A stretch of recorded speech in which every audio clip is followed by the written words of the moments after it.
Beni Gantz defence minister, Benjamin Netanyahu ex prime minister, Naftali Bennett ex prime minister, अब ex हो गए हैं, ये यायर लापिड जो अभी कार्यवाहक प्रधानमंत्री हैं। हाँ, और ये हैं जिन्होंने बहुत बड़ी भूमिका निभाई है सरकार को गिराने में भी, मंसूर अब्बास। अच्छा, इन भाई साहब को बेंजामिन नेतन्याहू को रोकने के लिए ये चारों एक हो गए थे हैं?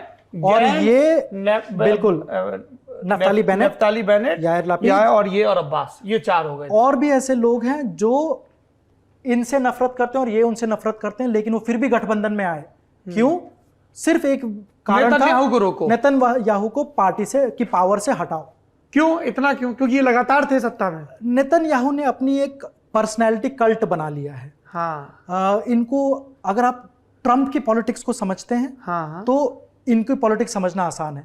जैसे ट्रंप के मामले में बड़ी अजीब सी चीज देखी जाती थी और आज भी देखी जाती है कि ट्रंप के जो मन में आए वो कहते हैं, चाहे वो सच हो या समर्थक कहते हैं यही सत्य है, चाहे वो सत्य हो या ना हो। वो इनके केस में है।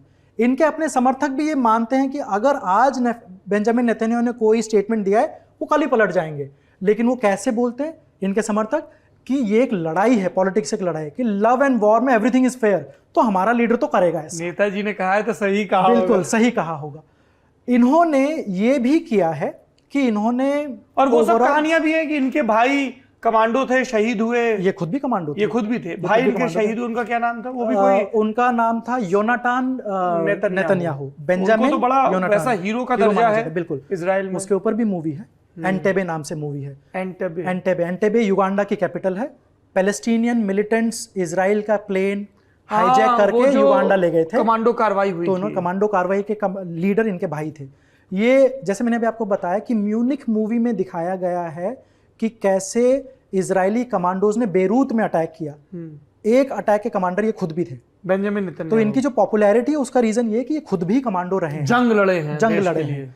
उसके बाद ये अमेरिका के बहुत फेमस इंस्टीट्यूट है MIT इंजीनियरिंग का, MIT से पढ़ के भी आए हैं। Massachusetts institute of technology.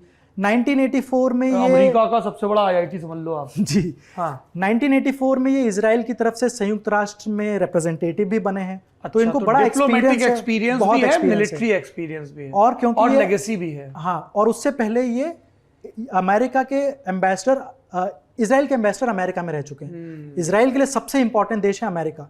तो ये जब पॉलिटिक्स में आए 89 के आसपास, 90 के आसपास, तो ये एक ऐसे लीडर बन के आए कि जो पहली बार एक बड़ा लीडर आया है जो 1948 के बाद पैदा हुआ है, पोस्ट इंडिपेंडेंस आया है। तो इन्होंने अपने आप को कैसे प्रेजेंट किया कि मैं फ्यूचर की तरफ देखने वाला हूं, मेरे ऊपर इतिहास का कोई बोझ नहीं है। मुझे पता है कि हमारे देश के लिए सबसे जरूरी है कि इंटरनेशनल सपोर्ट मिले, उसमें भी अमेरिका का मिले। ये अमेरिकन एक्सेंट में इंग्लिश बोलते हैं, ये हिब्रू भी बोलते हैं तो अमेरिकन एक्सेंट में हिब्रू बोलते हैं। तो लोगों ने इनको as a new fresh leader, modern leader देखा। ये आके सबसे पहले जब गवर्नमेंट का पार्ट बने तो ये बने भी फॉरेन मिनिस्टर। इन्होंने कुछ इंपॉर्टेंट काम किए भी, आज भी कर रहे हैं। जैसे अभी जो अब्राहम अकॉर्ड हुआ, इन्हीं के नेतृत्व में यूएई और इनसे जो यूएई और बहरीन के साथ इजराइल के डिप्लोमेटिक रिलेशन एस्टैब्लिश हुए। तो इन्होंने किया तो बहुत कुछ है,